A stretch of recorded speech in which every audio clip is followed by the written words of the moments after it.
દાખલો 15 5 ચોકટના પત્તા દસ્તો ગુલામ રાણી રાજા અને એકો એ તમામના મુખ નીચે તરફ રાખીને સરખી રીતે ચીપેલા છે. પછી એક પત્તું યાદૃચ્છિક રીતે ખેંચવામાં આવે છે. 1 પત્તું રાણીનું હશે તેની સંભાવના શું છે? 2 જો રાણીને કાઢીને એક બાજુએ મૂકવામાં આવે અને બીજું પત્તું ખેંચવામાં આવે, 1 એકો હોય અને 2 રાણી હોય તેની સંભાવના કેટલી? તો મિત્રો અહીં કુલ કેટલા પત્તા છે? 5. બરાબર છે. તો અહીં આપણે સૌ પહેલા પ્રયોગના જવાબમાં લખશું પ્રયોગના કુલ શક્ય પરિણામોની સંખ્યા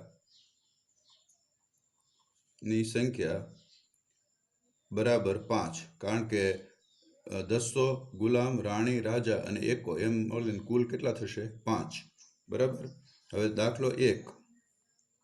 ધારો કે ઘટના એ તો એમાં લખવાનું કે ખેંચેલું પત્તું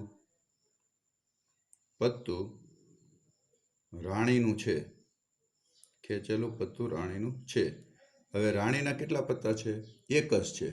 દાખલામાં રાણીનું પત્તું એક જ છે. બરાબર. અને કુલ પરિણામ કેટલા છે? 5. એટલે 1/5. તો એમ લખવાનું કે ઘટના એ ઉદ્ભવવાના પરિણામોની સંખ્યા 1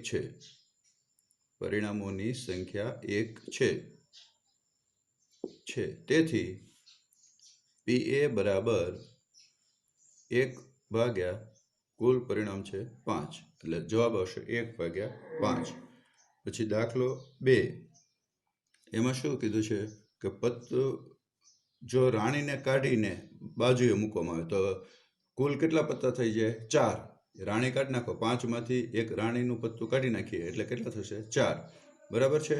તો અહીંયા હવે કુલ પરિણામ કેટલા થાય? 4. બરાબર. તો અહીંયા લખવાનું કે રાણીને કાઢીને બાજુએ મૂકવામાં આવે તો 4 પત્તા બાકી રહે.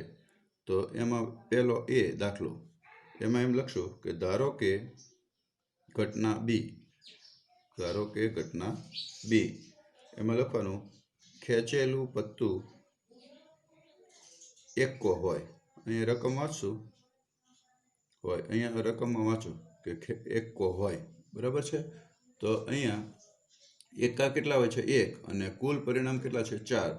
તેથી ઘટના બી ઉદ્ભવવાના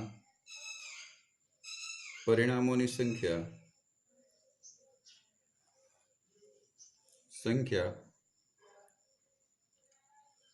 1 છે. તેથી P of B બરાબર 1/4. તો અહીં જવાબ આવશે 1/4. હવે અહીંયા જુઓ, હવે એમ કહે છે કે રાણી હોય તેની સંભાવના. હવે રાણી તો આપણે કાઢી નાખી છે 5 પત્તામાંથી, તો રાણી 0 થઈ જાય. એટલે 0 ભાગ્યા કેટલા કરવા પડશે? 4. બરાબર. તો ઘટના બીજા દાખલામાં લખવાનું કે ધારો કે ઘટના C ખેંચેલું પત્તું રાણી હોય. હવે રાણીનું પત્તું તો આપણે બહાર મૂકી દીધું છે એટલે 0 થઈ ગયા. તો કુલ પત્તા કેટલા છે? 4. એમાંથી દસ્તો ગુલામ રાજા અને એકો આમ 4 પત્તા રહેશે. બરાબર. તો રાણીનું પત્તું 0. તો એમ લખવાનું કે 4 પત્તામાં એક પણ રાણી નથી. તેથી ઘટના C ઉદ્ભવવાના પરિણામોની સંખ્યા 0 છે. તેથી P of C બરાબર 0/4 બરાબર 0. બરાબર છે મિત્રો? તો અહીં 3 દાખલા આવશે. એક છે કે ખેંચેલું પત્તું રાણીનું હોય તો રાણીના 1 પત્તા છે, પરિણામ 5. હવે રાણી બાજુએ મૂકી દીધેલી છે તો કેટલા પરિણામ થઈ જાય? 4. તો ખેંચેલું પત્તું એકો હોય તો 1/4. હવે ખેંચેલું પત્તું રાણી હોય, રાણીનું પત્તું છે જ નહીં તો 0, તો 0/4 બરાબર 0. હવે દાખલો 16 મિત્રો, દાખલા નંબર 16. એમાં આપણે રકમ પહેલાં વાંચીશું કે ખામીવાળી 12 પેન આકસ્મિક રીતે 132 સારી પેનની સાથે ભળી ગઈ છે. એવું શક્ય નથી કે કેવળ પેનને જોઈને જ કહી શકાય કે પેન ખામીયુક્ત છે કે નહીં. આ જથ્થામાંથી એક પેન યાદચ્છિક રીતે કાઢવામાં આવે છે. કાઢવામાં આવેલી પેન ખામી રહિત છે. ખામી રહિત એટલે કેવી? સારી પેન છે તેની સંભાવના શોધો. બરાબર? તો સારી પેન કેટલી છે? 132. તો કુલ પરિણામ કેટલા થાય? તો કે 132 વત્તા 12, એમ કુલ પરિણામ આપણે મેળવીશું. બરાબર? તો અહીં જથ્થામાં રહેલ જથ્થામાં રહેલ કુલ પેનની સંખ્યા 132 બરાબર 132 વત્તા 12 બરાબર 144. બરાબર છે? તો હવે અહીં ધારો કે ઘટના એ જવાબમાં જોવાનું આપણે શું જવાબ જોઈએ છીએ. તો લખાય કે કાઢવામાં આવેલી પેન ખામી રહિત છે. એટલે કેવી હોય પેન? સારી હોય. તો સારી પેન કેટલી છે? 132. બરાબર છે? તો અહીં લખવાનું, ધારો કે ઘટના એ કે કાઢવામાં આવેલ પેન ખામી રહિત છે. ખામી રહિત છે એટલે સારી છે. તો ખામી રહિત કેટલી પેન છે? 132. તો લખવાનું કે ખામી રહિત પેનની સંખ્યા 132 છે. તો તેથી ઘટના એ ઉદ્ભવવાના પરિણામોની સંખ્યા 132 છે. ની સંખ્યા 132 છે. તેથી P ઓફ A બરાબર 132 એને ભાગ્યા કુલ શક્ય પરિણામ 144. મિત્રો અહીંયા છેદ ઉડી જશે તો 11 ગુણ્યા 12 કરશો એટલે 132 આવશે અને 12 ગુણ્યા 12 કરશો એટલે 144 આવશે. તો અહીંયા 12 છે એના છેદ ઉડી જશે તો આપણો જવાબ આવશે 11/12. બરાબર છે? તો અહીં ખામી રહિત પેન 11/12 હશે. દાખલો 17. એમાં રકમ વાંચીશું કે 20 વીજળીના ગોળાઓનો જથ્થો 4 ખામીયુક્ત ગોળા ધરાવે છે. તો 20માંથી 4 જાય એટલે કેટલા રહેશે? 16. તો 16 છે એ ખામી રહિત છે. આ જથ્થામાંથી એક ગોળો યાદચ્છિક રીતે કાઢવામાં આવે છે. આ ગોળો ખામીયુક્ત હોય તેની સંભાવના કેટલી? ખામીયુક્ત એટલે કે સારા ગોળા કેટલા? તો કે 16. તો 16ના ભાગ્યા કેટલા કરવા પડશે? 20.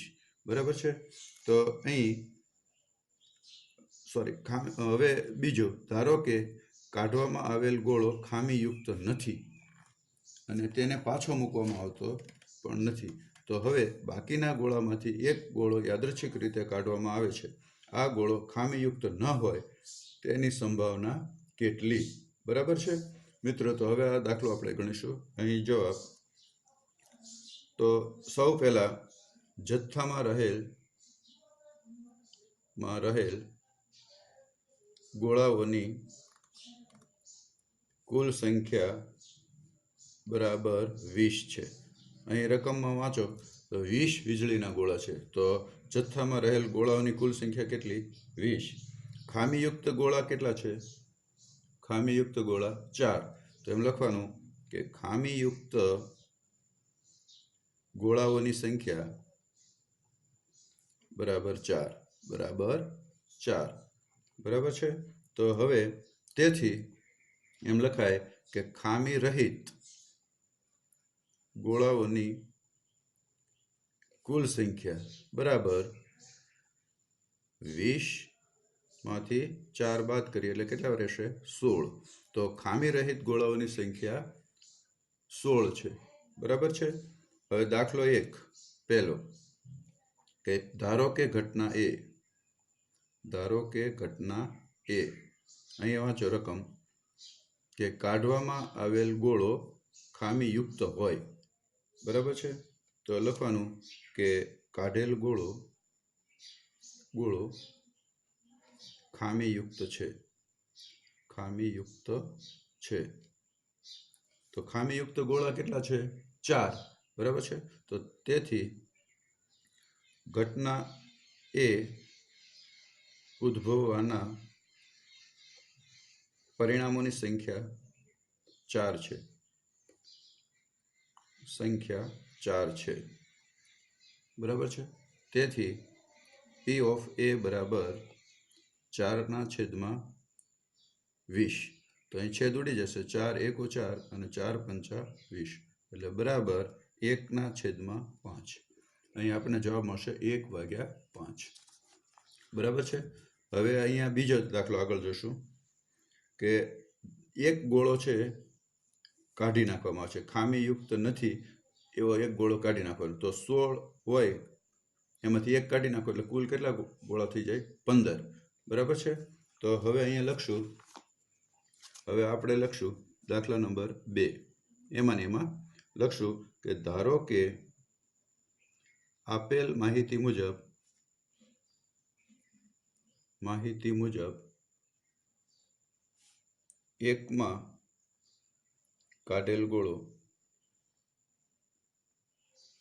ખામીયુક્ત નથી એટલે સારો છે. બરાબર. તો હવે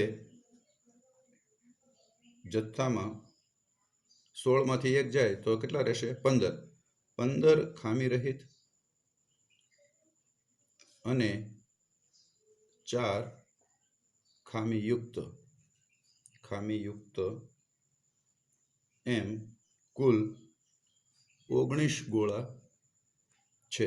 ફરી વખત કે ધારો કે આપેલ માહિતી મુજબ એકમાં કાઢેલ ગોળો ખામીયુક્ત નથી એટલે સારો ગોળો છે. તો હવે જથ્થામાં 16 માંથી 1 જાય તો કેટલા રહે? 15. તો 15 એ કેવા ગોળા થઈ ગયા? ખામી રહિત. અને 4 છે એ ખામીયુક્ત એમ કુલ 19 ગોળા છે. તો 15 વત્તા 4 એટલે કેટલા કુલ થશે? 19. એટલે હવે આપણે છેદમાં 19 મૂકવા પડશે. બરાબર. તો હવે દાખલો આપણે લખીએ કે ધારો કે ઘટના બી કાઢેલ ગોળો ખામીયુક્ત નથી. બરાબર છે મિત્રો. એટલે કે ખામી રહિત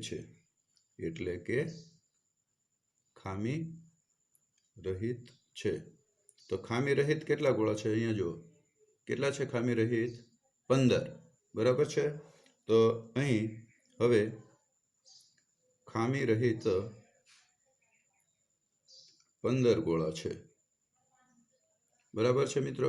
તો અહીં ઘટના બી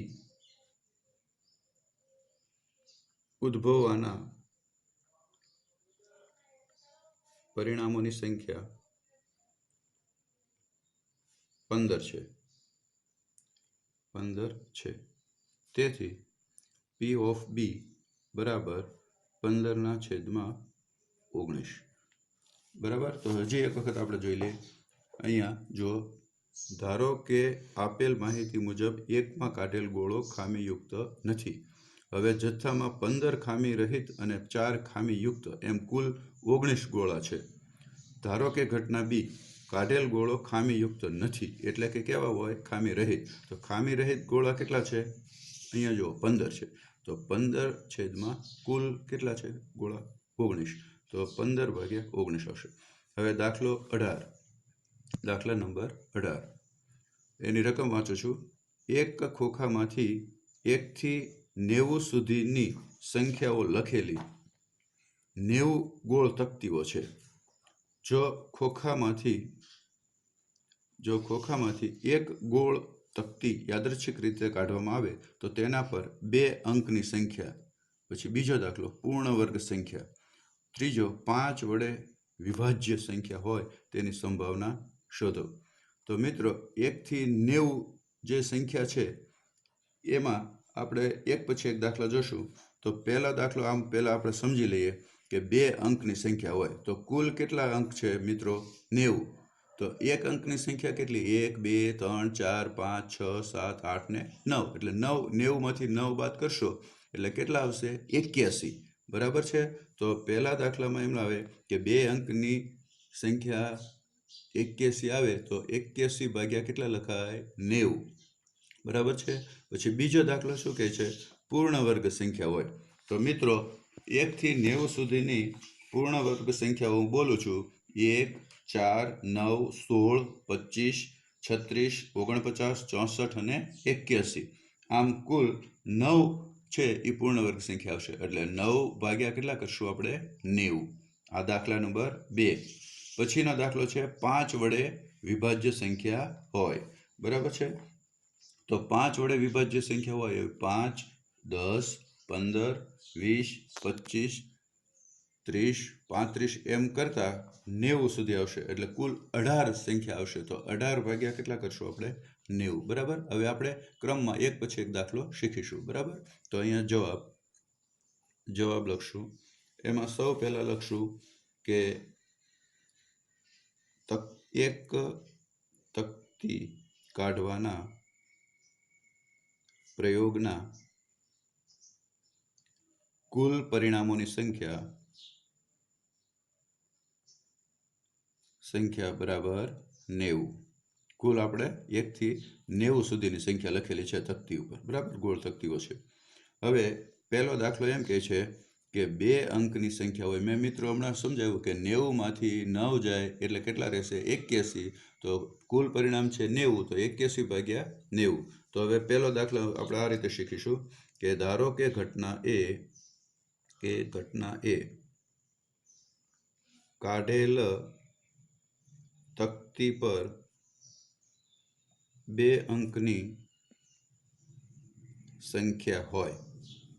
2 અંકની સંખ્યા. ફરી વખત મિત્રો, ધારો કે ઘટના એ કાઢેલ તકતી પર 2 અંકની સંખ્યા હોય. તો 2 અંકની સંખ્યા કેટલી થાય? 81. બરાબર. તો એમ લખવાનું કે 1 થી 90 સુધીની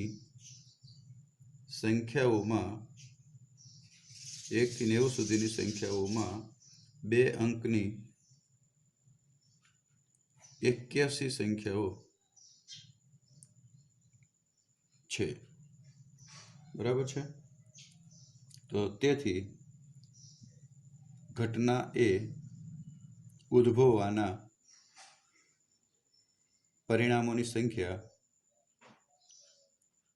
81 છે.